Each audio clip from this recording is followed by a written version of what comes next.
Welcome to Early Intervention Matters, the podcast that helps parents, teachers, and health professionals understand the diagnosis, treatment, care, and support of children with autism, ADHD, Tourette's, and other neurodevelopmental challenges.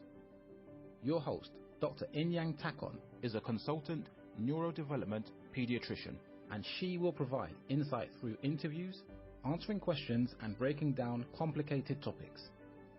By sharing stories from parents and professionals in the field, we hope to make sense of what can be an overwhelming topic. Early intervention is crucial with children with developmental difficulties. Yes, early intervention matters. And now, here's your host, Dr. Inyang Takon. Before his child was born, a stranger said something to Craig Parks that completely changed how he approached fatherhood. That one moment set him on a path from camp director to kids musician to parenting coach. And today, he's here to share what he learned, including what it really means to raise a child on the autism spectrum with creativity, laughter, and love. So we're so privileged today to have Craig Parks join us on our podcast session. I'm Dr. Inyang Takon, neurodevelopmental pediatrician and host of Early Intervention Matters. So I'm just going to get Craig to introduce himself. Welcome, Craig, and we're so happy to have you join us today. Thank you, Dr. Takon. I really appreciate it. You know, being a dad and a camp director and children's musician, all these things that I have done, really, it was all shaped, I think, by my own childhood and really craving a kind of connection that I never really, that I ultimately wanted, and mostly from my dad. And my dad is an amazing man. He was very, very hardworking, and he was from that generation where for men, it was like the way you show your love is you provide, right? And my dad would often work 7 days a week. And so he wasn't there as much. He wasn't present as much. I didn't get the kind of time and the kind of connection that a young boy wanted with his dad. And it really stuck with me. It affected me. And I remember from a very young age thinking, okay, when I become a dad, I just want to be able to do what I can to organize my life so that I can be there, so I can just be present. I can really be there for my kids and really be connected. That's really what I think was driving me in terms of the kind of work that I did. I was a babysitter. Then I was a camp counselor. And then I became a very young camp director when I created my first camp. I ended up creating 2 camps in my career, and I just loved it. And I loved training other people how to work with kids. And then I became a dad for the first time. And you mentioned this story of the stranger. Before I became a dad, it was a really interesting experience. And it really is what helped me formulate what parenting harmony is all about. So I was playing racquetball at a local racquetball court, and they were having this round robin. And while I was waiting for the next match, there was a guy there. I'd never met him before, but everybody's very friendly. And I was like, hey, I'm about to become a dad for the first time in a couple months. And he says, hey, can I tell you something that I wish somebody had told me? I'm like, yeah, of course. Yeah. What is it? He said, okay. He said, are you going to be there for the birth? I'm like, oh yeah, I'm totally planning on being there. He says, okay. He says, when my kid was born, my child was purple when my kid was born. And nobody told me that. Then when they got my kid crying, and the circulation was going, then it turned, normal. And I was like, whoa, Mike, thank you for telling me that. And I didn't know if that would happen to me or not. But when my first child was born, Jonah, he had a pretty stressful birth experience, and he actually came out purple. And then when they kind of hit him a little bit, and then finally when they got him crying, the circulation got going and he was fine. But what was interesting was that when he came out purple, I didn't freak out because I had knowledge that that generous man shared with me. And so I was able to remain calm in what would have otherwise been a very scary, stressful situation for me. But I was armed with the wisdom of this other man who shared with me that experience. And parenting harmony now is that for me. I want to be that man for other parents because I've now been working with kids for 35 years. I now have a 22-year-old son who's on the autism spectrum, And I have a daughter who's about to turn 12. And in working with thousands of kids and training a lot of people how to work with kids and working with a lot of families, and then being a dad to my own children and working with a lot of people, especially with my son, given his special needs, I have learned so much. And now it's my turn to be that man who played racquetball with. And I want to share this information because I think parents experience a lot of stress and they experience a lot of anxiety that they don't necessarily have to experience. Now, I'm not promising a stress-free journey in parenting. That's not reality. But I do think that if we have an understanding of certain things, we certainly can one enjoy our connection with our kids so much more joy, and feel the depth of our love and their love when we're armed with certain wisdom. And that's what parenting harmony is all about, using ritual and play and music and presence. Thank you so much.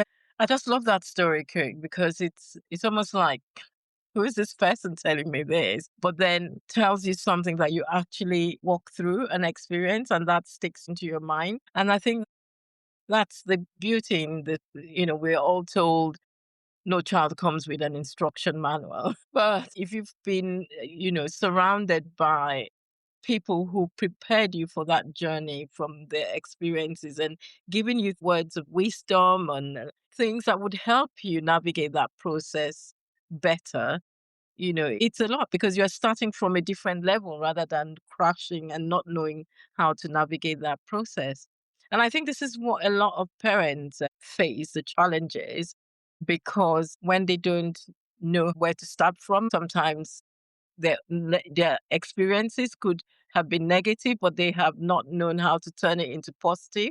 I like how you decided to change the narrative with your experience, saying your dad was always working, but you made a resolve as a result of that to say, when I have children, I'm going to be there for them. I want to be there. I want to be part of their lives. Some other people's experiences may have been, okay, is this what parenthood is like? Then, they don't go to learn from it positively. That's a really beautiful story. And I think you've touched on something else, which we will talk through as we go through the podcast, because something as simple that's readily available might be the best turnaround for your child instead of going on more expensive therapeutic journeys. So I think the simplicity of your message and approach is what I really love, that it gives very huge benefits despite the fact that it's something that should come naturally. Great. So you're a camp director, a kids musician, and you also said you're a dad to a young person with autism spectrum, which is quite a unique combination because, you know, you're wearing different hats. How did all these roles shape your approach to parenting and working with children? Because you said you started, your very first camp at a young age. Yeah, well, so I shared about my dad, and that was Yeah. really formative. And I know that my dad, he has regrets, and when I think about when my own children are adults, and actually, my oldest son Jonah is 22 now, so he's a young adult. But I want both my kids when they're a lot older, when they look back on their childhood, I want them not feeling kind of the way that both my dad and I feel about my childhood, of like we both have regrets that we didn't have more time and more connection together. But I will share another thing is that one of the memories I do have with my dad when I was young, and that really stuck with me, that has affected me in terms of my own children and running camps and the power of music too, is that when my dad was home, oftentimes he would put on a lot of music. He'd put me up on his shoulders and he would start dancing around the house. And it is such a strong childhood memory. And and I have another childhood memory around music. When I was in first grade, my first grade teacher, Mrs. Andrino, like I don't remember what I did day to day in first grade, but I remember every day at the end of the day, she would sing the same song. Here I am, a man in his mid 50s now, and I still remember this song like 50 years later because she did it every day. She did it as a ritual, and I still remember it, and it's such a sweet memory. And so just like with my being up on my dad's shoulders, listening to all sorts of cool music, and just like Mrs. Andrino, I realized music, we parents can use music as a really powerful positive memory making device. It's one of the most powerful memory making devices we humans have is music.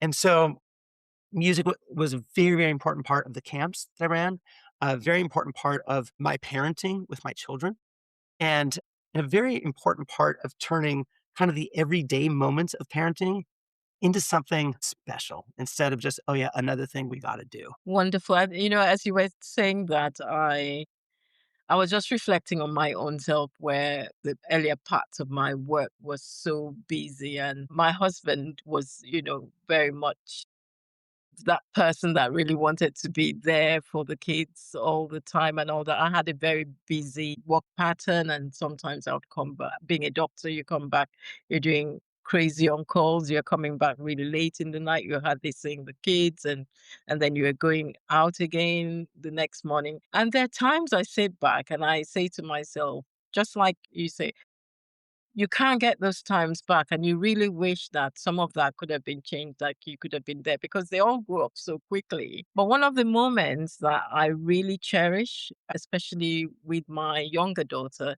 is when you said music is a memory making device, was one of the things we enjoyed most was the long car drives, maybe me driving her to university, but it's music that connected us so much that throughout that journey she would have gotten playlists, we'll be playing music, we'll be dancing in the car. And I look back at those times, those were real connections.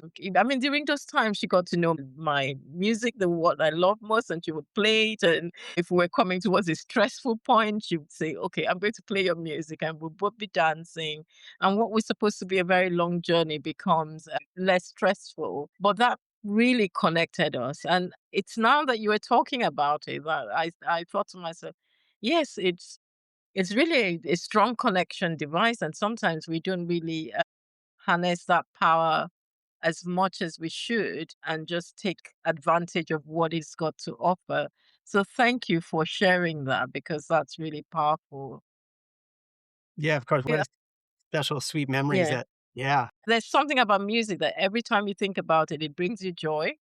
You think about it with that even if you were upset and you got into music, it's almost like things just fizzle away. So again, it's therapeutic as well. without a doubt. I mean, so many of my memories with my own children are revolving around music and songs and rituals, but also so many campers as well. I mean, I got an email from a camper that was a camper of mine like 15 years ago. I hadn't heard from him in over a decade.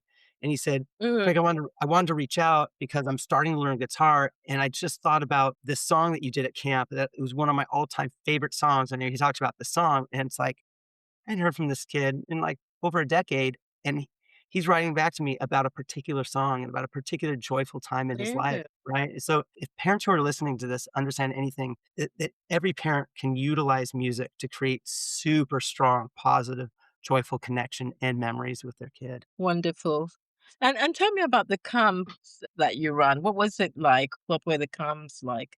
So, in many ways, it was kind of like a throwback to the old traditional camps where it was just like a lot of everything. Like, it seems like every summer camp nowadays is like it's tennis camp or computer camp or soccer camp, right? I mean, but this was really like, now this is like old traditional camp. We're going to do a little arts and crafts. We're going to do a little music. We'll do a little sports. We'll do field trips. We'll do some swimming, but at the foundation of all of the activities was my beautiful camper is you were going to be celebrated for your uniqueness and for what makes you your own special individual, but within a community. Right. And so that was the mission of the camps I ran was that every individual would feel celebrated within community, knowing that their individuality fit and in a connection with others' uniqueness. And together we would celebrate it. And what was great was that though it was not a special needs camp, I often had a lot of special needs kids attracted to our camp because of the way that we focused on respect and we focused on, how do we treat one another? And when somebody does something Mm, that you don't like, how do we express it in a way that's like, that is healthy, And so we really empower our campers to communicate and do conflict resolution in a strong way. So it was not the go to a counselor and say, so and so did this. And we train our counselors to coach our campers to communicate. And I think there was a lot of empowerment. And what that did is it opened up a space for people to feel free to be themselves. They didn't have to dress a certain way or speak a certain way. They could just be celebrated. So even our kids with special needs Whereas at other camps, they might have been teased or bullied. At the camps that I ran, they were always celebrated. We figure out, well, what do you love? Like we had, there was this one camper who had been bullied at other camps, but he loved to sing, right? Loved to sing. And so in the morning circle time, I'd get that kid a microphone and he would sing "Don't Stop Believing" by Journey, right? And then the whole camp would go crazy and celebrate him. And another kid on the spectrum who just loved dancing. And so in this morning circle, we would put on a song, we would do a camper spotlight and let him just dance all over the place. And so he had his time to shine. And that's what we all need, right? We all need to know that we're seen for our uniqueness. And this is really what not just every child, I think what every human being wants to be seen for their uniqueness and known that they're cared about and they're valued. Thank you. That's just so lovely. And just thinking about my vision of the camp is just the inclusivity. Everyone is included. Nobody's feeling left behind.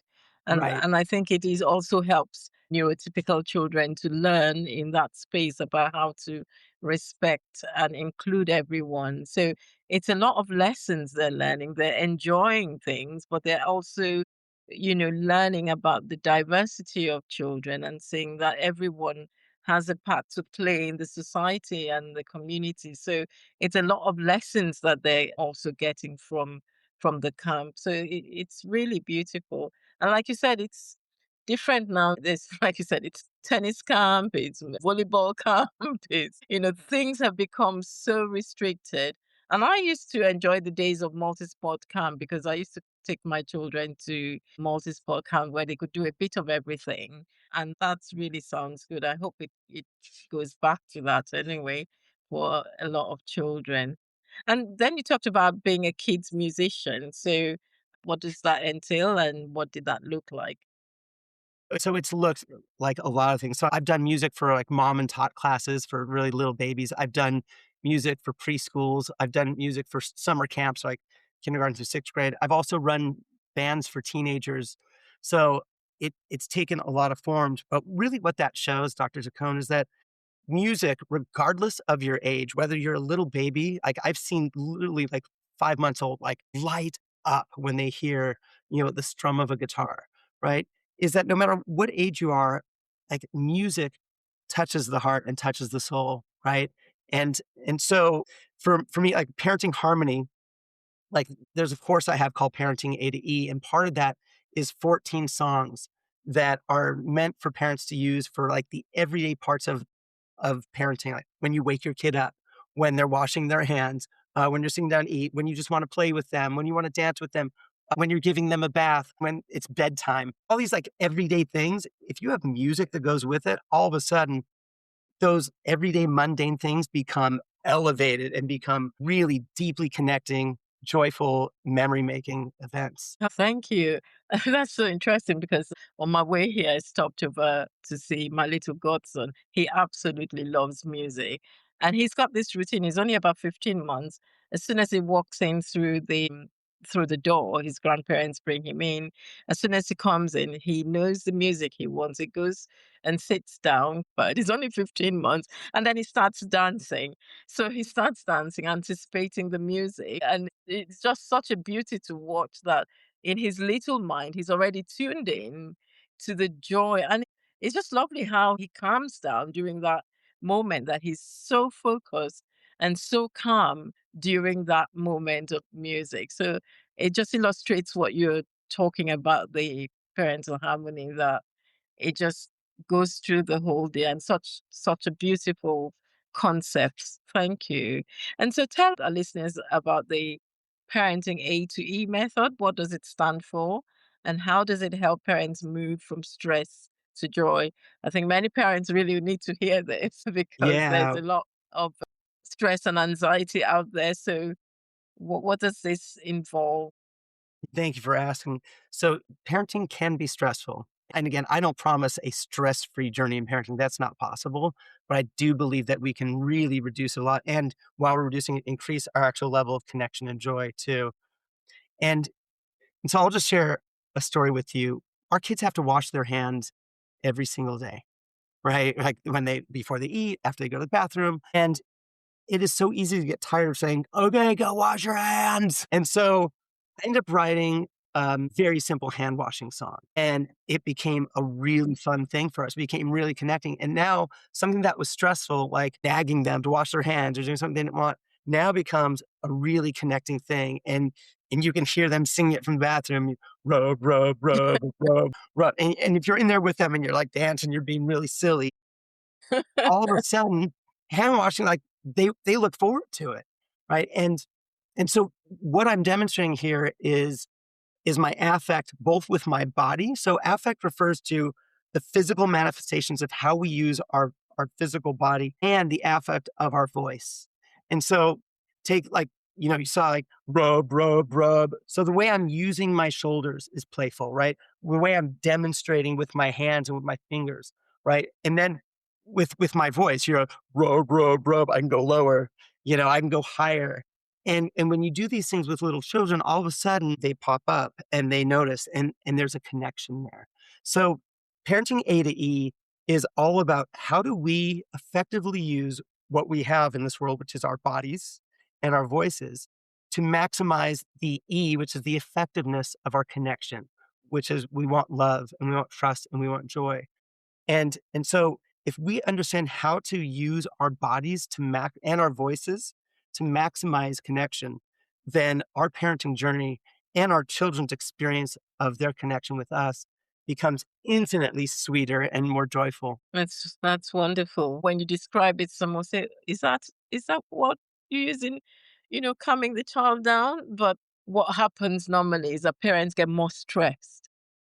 When they're trying to get a child to do something, they get more stressed. And if they've done it repeatedly, doing it again and again and again, they get even more stress. So it's just so lovely to see that concept about, and it's therapeutic for the parent as well because it helps them to bring down their own, stress and then flow with the child. And I'm not sure whether you've seen that as well. That's a great point. In parenting AE, I actually I break it down like this is how you use your facial expression. This is how you can use your shoulders. This is how you can use your arms and hands. This is how you can use your body, like where you are in space in relation to your child. This is how you can use your voice in these ways. And when you start being empowered with that knowledge, just like the guy in the racquetball court, right? Then you can start applying it. And and as a parent, you're like, oh, I'm not feeling as stressed. I know what to do now. I know how to calm my child better because I have these tools that I now know how to use. With all the people I've trained how to work with kids, like it has been so helpful for them when I train them on these tools. And so, yes, for the parent's experience, you don't have to have so much anxiety or stress. You can have more confidence and know these are things that work with my child. Amazing. That's really good. And I'm sure our listeners will be, tuned into this because one of the things we talk about is how parents can try very to reduce that stress they feel when, especially when the child is being defiant or throwing a tantrum. How do they calm down that situation? Because that usually results in a lot of parents being stressed themselves.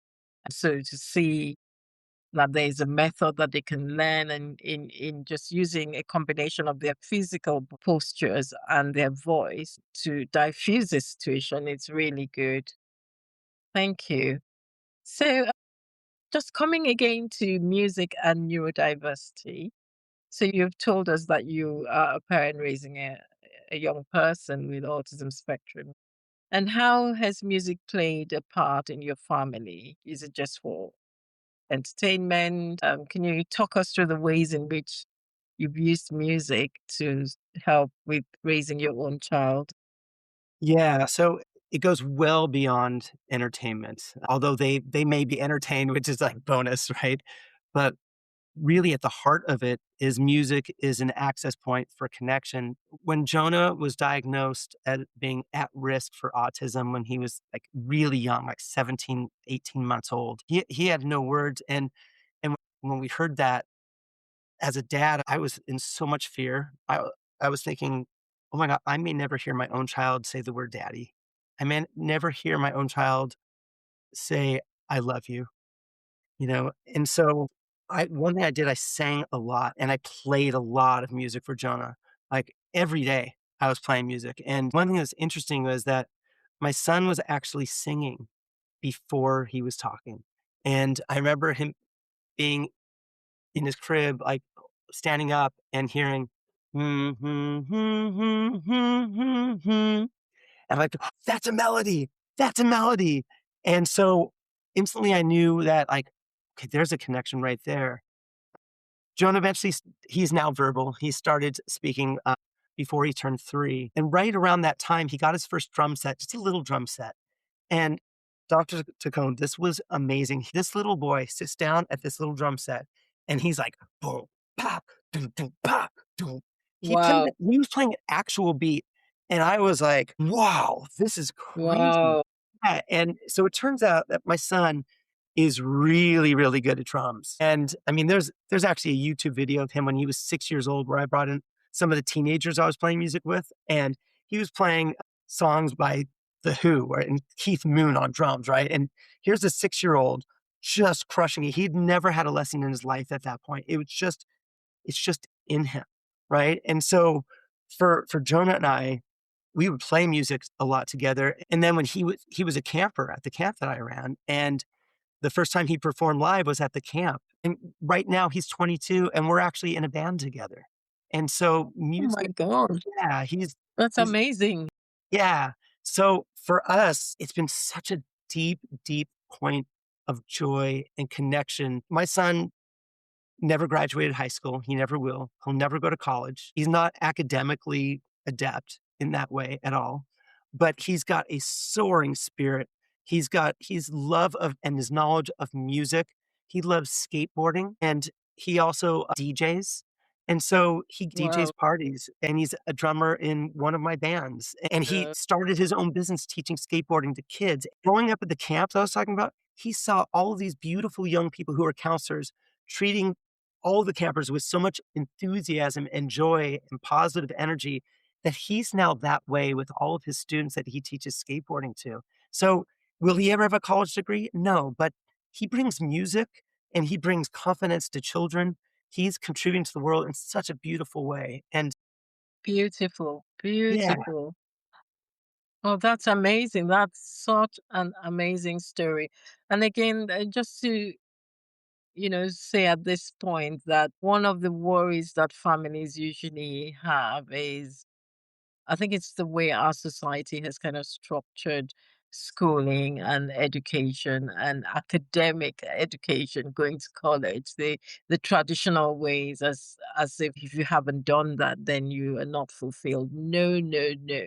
And this is such a beautiful story because it's one of the things I try to highlight on this podcast through different guests who are coming, but also highlighting that every young person has their unique skills. And it's for us to create the environment to allow those skills foster those great attributes. I mean, he's doing a lot for people. He's contributing a lot to society. He's fulfilled and he's happy with what he's doing.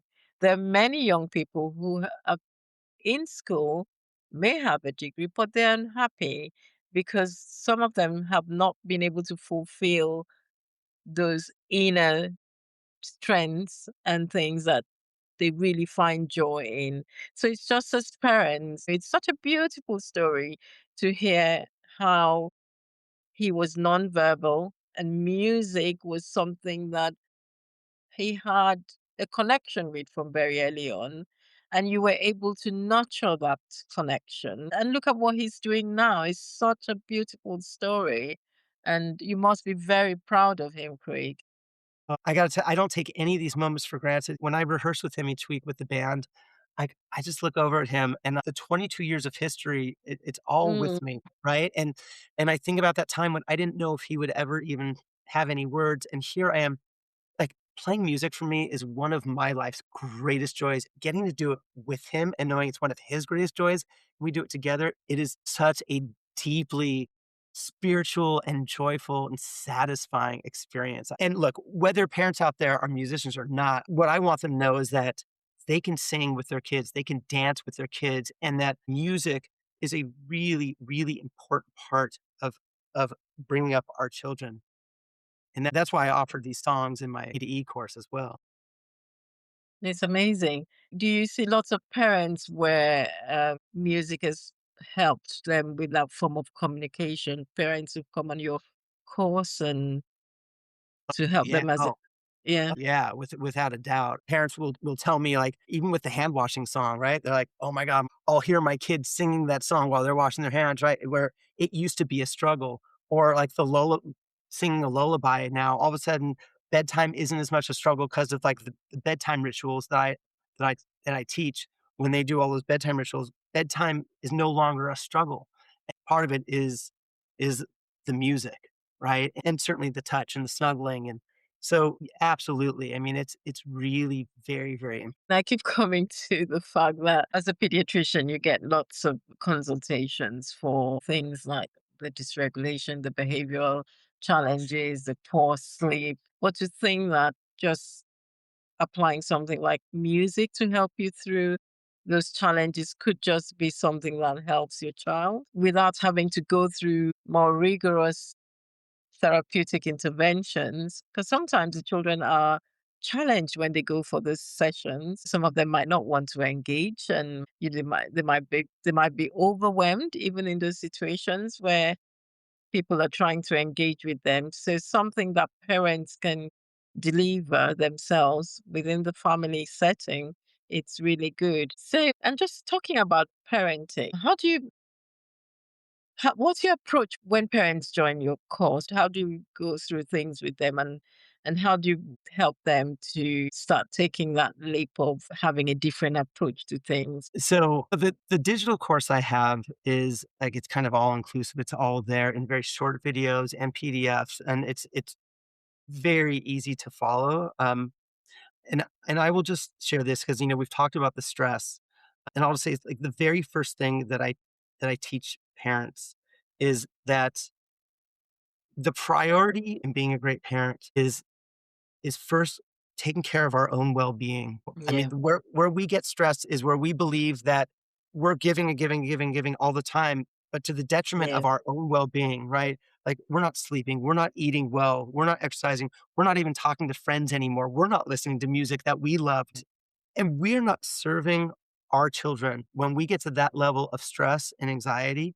And so I think the first thing I actually teach in the course is the importance of knowing ourselves well enough to know, like, what recharges us. And it doesn't have to be like the full day at the spa, although that is nice, but we often don't have that kind of time. Sometimes it might be like, I need to take 5 minutes right now and just meditate, or I need to take, 7 minutes and call up my best friend. Or it might be, I'm going to put on my favorite song right now and just ease into that. It could be small things. It could be, I just need to go take a bath right now, you know. But if we continue to put off the things that have us feel regulated, it's so hard to be the kind of parent that we want to be for our children.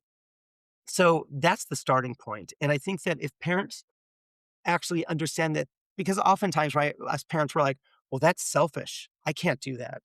But if the yeah. concept The is right, guilty feeling. right. It's like, I can't, that's for me. And I, Yeah, but if they change the context to, if I do this, I'm going to be more calm. I'm going to be more patient. I'm going to be a little sweeter. I'm going to have a better sense of humor. I'm going to be a better parent.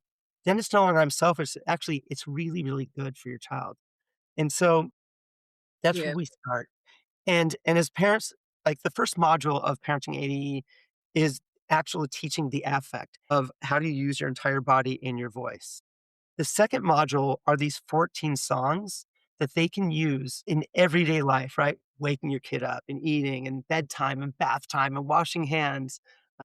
And then the third module is actually activities. So, because A to E, you can know how to use your body and voice, but you need to know, like, when too, right? So the music is one of those things, but then that's these 10 activities, you can put it into practice of using your body and your voice in these really fun 10 activities. And then I have some bonus material. I have a whole thing around bedtime rituals. So bedtime becomes really sweet. I have a whole thing around bath time rituals.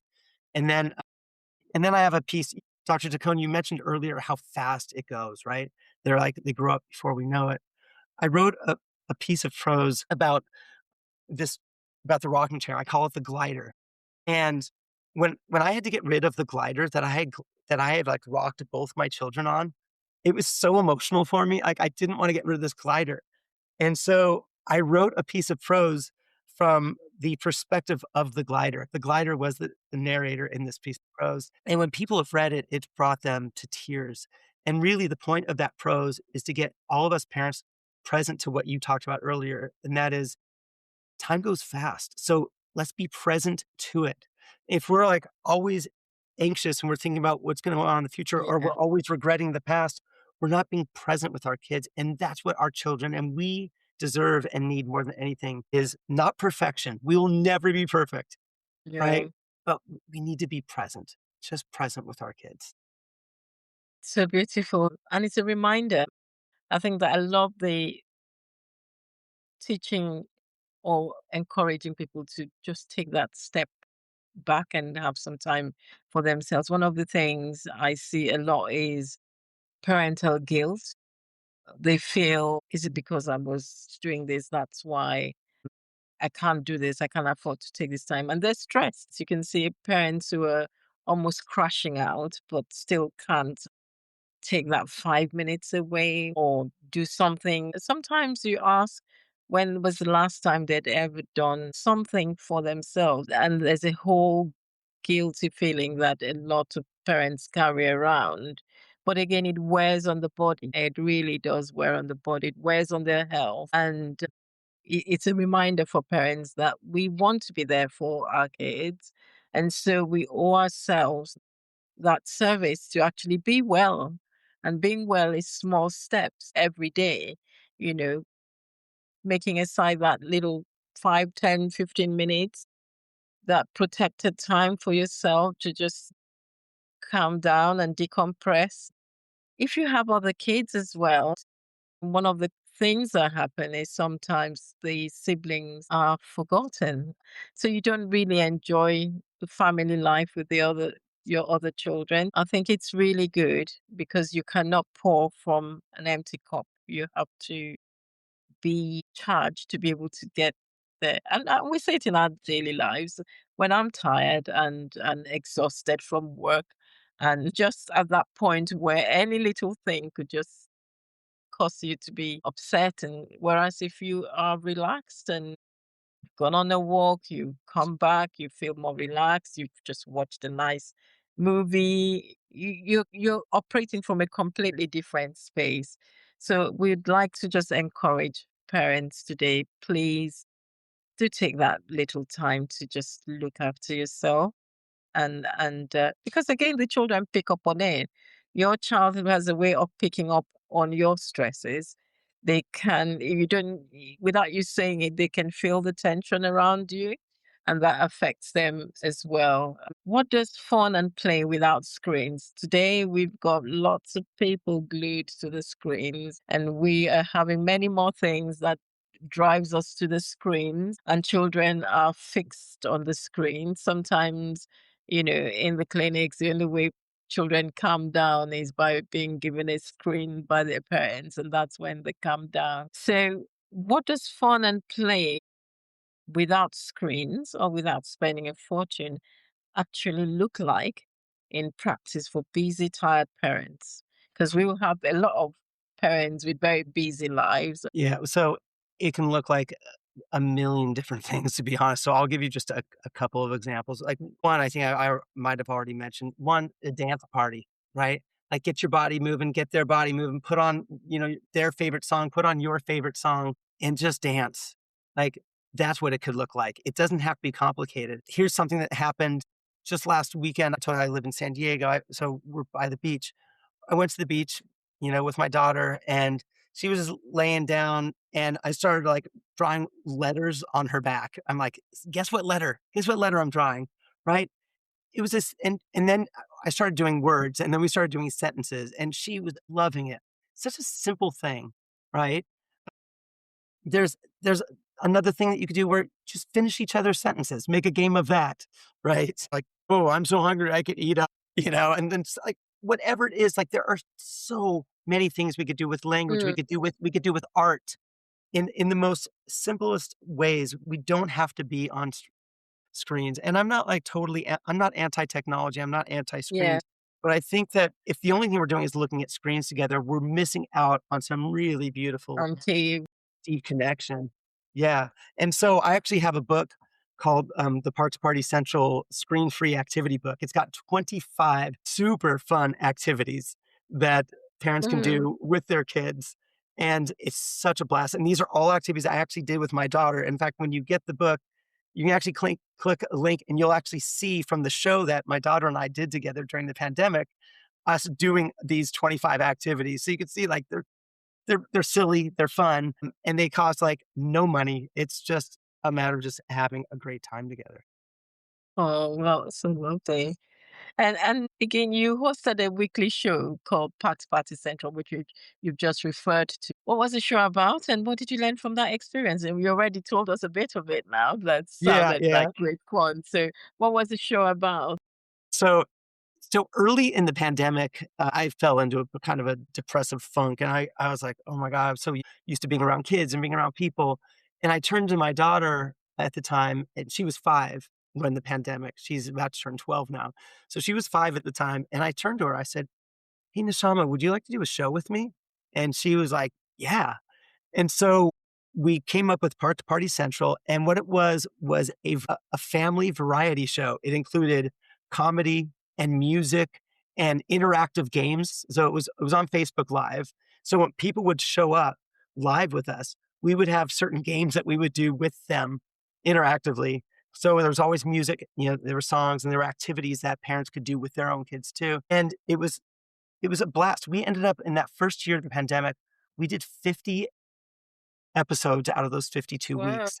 And then in total, we ended up doing 70 episodes of this show. And a couple of them are on YouTube. So if you just put in Party Central on YouTube, you could see a couple of them. And what I learned from it was one was that when when we're at home with our kids, like when the pandemic first started, we thought it was going to be about a month. I thought, Mm, cool, we'll do the show. When it became clear it was going to be a lot longer, I was thinking, how am I going to write a show every week? But then, right, because during lockdown, though, the thing is, when you're with your kid, the funniest, most creative, silly things will happen if you're just open to it. And when those things yeah, would happen during the week, I'd be like, Nashawn would be like, let's put that in the show. And so what I learned was be open, pay attention, be flexible. And, and the other thing I learned too was before our first episode, I was laying down with Neshama and I said, we're going to do this show, but every show needs a theme song, Neshama. And here I am, Mr. Professional Musician, right? And all of a sudden, she busts out this theme song for the show. And I'm like, oh my God, that's brilliant. And so she ended up writing the theme song that we sang on every episode. And, so what I also learned is that do not underestimate our children are capable of so much more than we even give them credit yeah. for. Yeah. So I learned a lot And that's through that. yeah.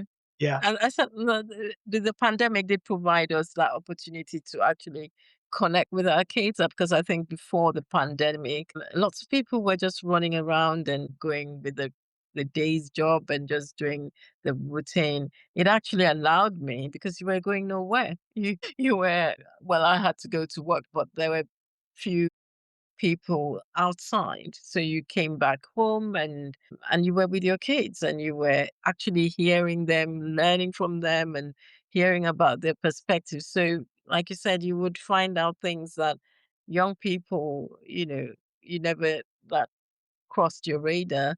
And and that again emphasizes why being present and just spending that time enables you to discover your child more, connect with them and just find those fun things because we can't get that if we're constantly crossing each other and not having the time.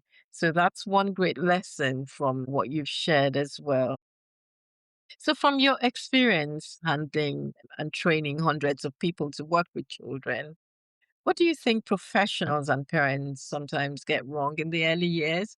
Certainly, this is useful for us as professionals because just this episode that we're recording now, as a pediatrician, I'm walking away with this, being able to give that message to stressful families about that connection and that time because we're in a world now where we want spontaneous answers to things sometimes, or we're trying to sort the problem with something else and something else and something else. Whereas sometimes the answers are just, as that child just want you to be present and connect with them more. And that might just be what resolves a lot of the things. So it might not have to be another 20 psychological sessions or another, Right. you know, but it might just be you being there and spending that time to know them. And it's that part of why they're struggling. So this is something that we need to think about more.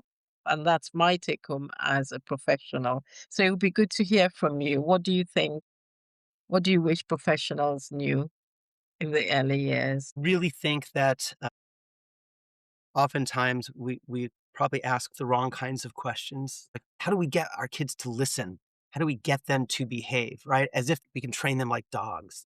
And I think in terms of what we need to do more is ask, what are our kids asking of us right now of how to be? What are they needing emotionally Yeah, right now in a way that will have them feel safe enough?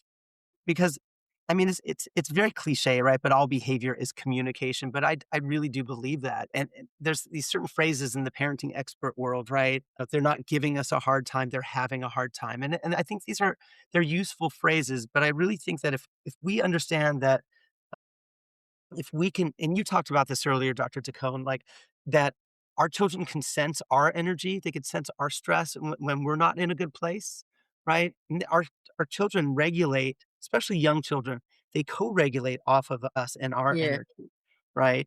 And so I think that if we can get ourselves in that place, and this is why I said earlier, the priority is take care of your own well-being so that you can show up in a way that our kids don't have to be fearful of us. They know that yes, we've got their back, they're safe, they're okay.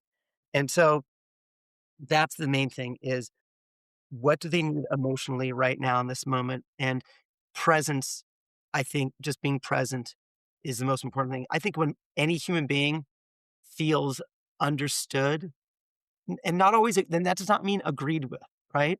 Like, I wanna make that distinction, right? Because a kid can be like, "I wanna have ice cream for dinner every night." You could be like, "I hear you, like, I get it. You really wanna have ice cream for dinner every night, right?"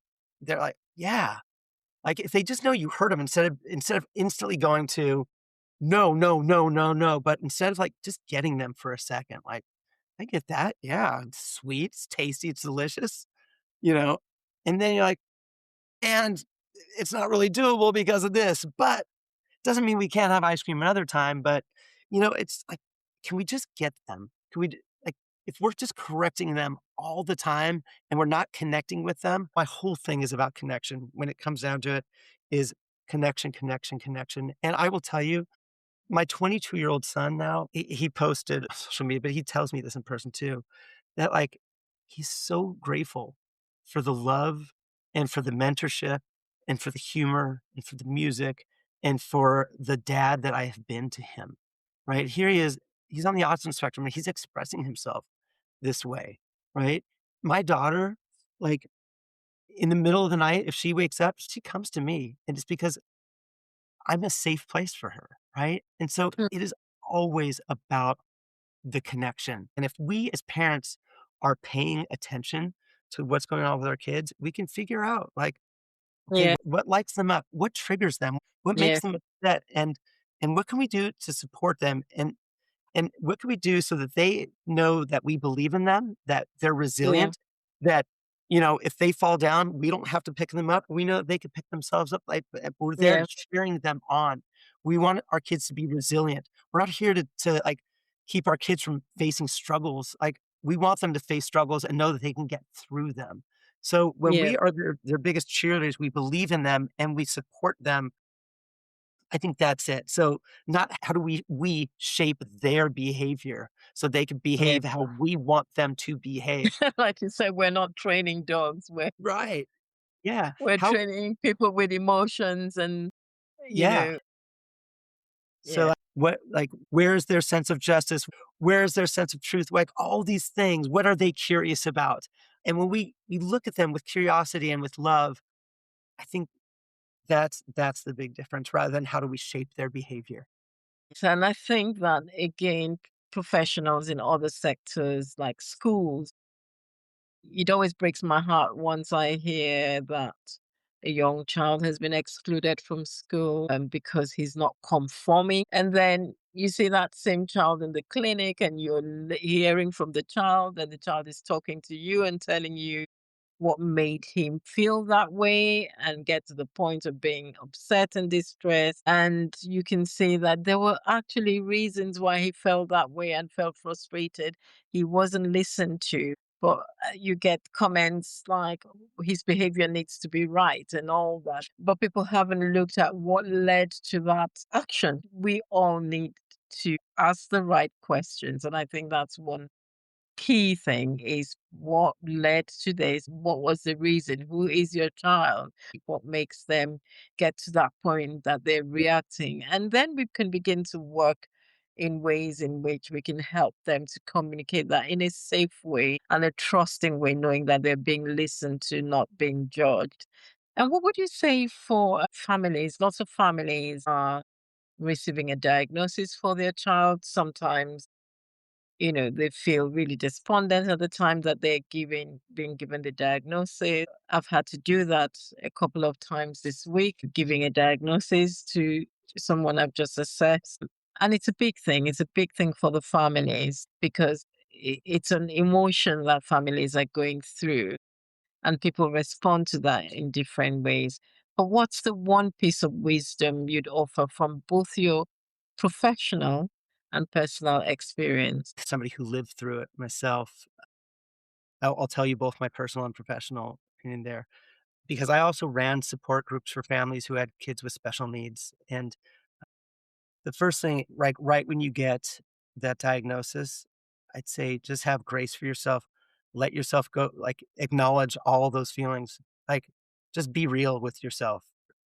If you're anxious, if you're sad, if you're angry, if you're depressed, own it, but also talk to somebody about it. Don't be alone in that, but allow yourself to have that. Like you don't have to pretend and be strong. Go through what you need to go through first. And once you get through that, then it's going to be like, okay, so now what's next? Because there will be a what's next. And so a couple of things I want parents to know. One is so many parents who have kids with special needs isolate. We just isolate because it was too hard for our kids to be around the other kids socially. Like it just wasn't working. So when all the other kids were like playing with each other, we had to keep an eye on our own kid. Right. And so we couldn't just go and talk with all the other parents, like all the other parents were hanging out. And so we just withdrew and we just became very isolated. And it's a very common story for a lot of parents. If there's one piece of advice I could tell any parents, do not isolate. Go find other parents who are on a similar journey or maybe years ahead so they can give you a sense of hope and a sense of what resources are out there as well. That is really crucial. Take care of your well being. We talked about that. And then the other thing in terms of your own relationship to your child, it is not going to be the journey that you imagined. Like when my wife was pregnant with Jonah, like it didn't occur to me I'd have a kid with special needs. I thought, yeah, my kid would get his high school diploma, he'd probably go to college and whatever. We have our dreams and our hopes. And then like I had to completely shift and I did. It takes something, right? And when you see all the other parents who also have 17 or 18-year-olds and their kids are graduating high school and they're announcing where they're going off to college or they're now graduating college or some of them are getting married and you're like, it's like, okay, it's a bumpy road. But what I will say is this, get curious about who your child is because you can fall in love deeply, deeply, deeply with the child you have, no matter who it is. You just have to be curious and you have to let go of what you thought it was going to be Yeah. and just be open Mm, to what it is and what it can be. Like, with mm, Jonah, I was just noticing like what lights this kid up, right? And when he was around 4 years old, I got on a skateboard, just on the street, I would skateboard. He got really curious about that. And and so I got him a skateboard. He fell in love with skateboarding, and now, years later, he started It's his own teaching business people. teaching kids how to skateboard, right? And so just like notice what lights your kid up, get curious and lean into those things and experience common joy with your child. I love sports and I played sports as a kid. I just cool, I'm having a son, we'll go play sport. He wasn't on sports teams in a traditional way. That wasn't his path. But like, okay, like I learned who he was and I leaned into that and I celebrated that. So one, allow yourself to grieve what you need to grieve. Two, after you've done grieving, one, during your grieving, don't be alone. Two, get curious about your kid and develop a relationship with who your kid actually is and lean into the joy of discovery. And that's what I got for you. That's great. Thank you so much. I could keep going and going because this has been such a great episode. From the start, thinking, just seeing how music formed a part of your journey and how you embraced it in different forms and how you use that with connection. And then you told us about your lovely son who was nonverbal. And this is a message of hope for families in that situation. Don't ever give up because your child is developing skills and it takes you to discover those skills and gifts that he's got and nurture it. You started skateboard. Your son picked it up from you encouraging him to do that. And today that's helped him develop a business in it. So it's just amazing how just being present, discovering your child, being connected to your child, working with them and just enjoying them because a child knows when you're connected. A child knows when you enjoy being with them. A child knows when you find their company fun and they want to be with you even more because they find that it is enjoyable for them. And then they want to do those things that they know that you've taught them, but they enjoy it and they would want to even get better at it.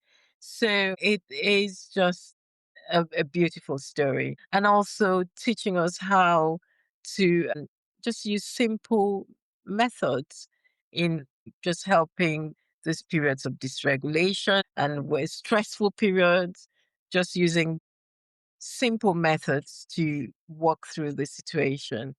And then very good piece of advice you've given to parents, being present because it's by being present with your child that you're able to actually know more about your child and being present, but also takes you looking after yourself. And because you can't be present if you're stressed. So you can be present well by being in the frame of mind. Once you've had some rest time, you've been able to have your me time as well. And you come out with a new perspective on looking at your child and patience. Patience comes in a lot because you now have the patience to be with your child. And it's just looking at how you walk through that process of giving a diagnosis because we all have expectations as families. But when we get that, curve or that deviation that says, okay, what you were expecting is not really going to be that journey, it's not the end of the road. Your child still has skills, and you as a parent can help bring those skills out. So it's been such a wonderful episode, Craig. Just hearing you talk about this A to E parenting and all the resources and how you approach it and just using things that doesn't cost money, but your time and just a different perspective is just great. So where can our listeners find your music, your resources? Where can they learn more about the parenting A to E method? I'm sure Yeah. many of our listeners would be happy to connect with you. Yes, of course. So parentingharmony.com is my website where you can find a lot of my resources. But also, if you want to just directly write to me, you can write to me at craigparks@parentingharmony.com. And I respond to all messages. And I'd love to hear from any of your listeners who I can help and support. Thank you so much for your time. It's been an amazing session. It's been a pleasure to have you and share your journey, your work, and just tell us about your successes as well. Thank you, Dr. Takon. It's really been such an honor, such a pleasure to be with you today. Thank you. As we always say, early intervention leads to better outcome, and early intervention can only be achieved by early diagnosis. So thank you for listening into the series today. I know some of the things we've talked about today would probably have generated some questions or need to seek clarification. So I'm happy to take questions, and I'll invite you to send your questions to eim@drtakon.com. Thank you for listening in.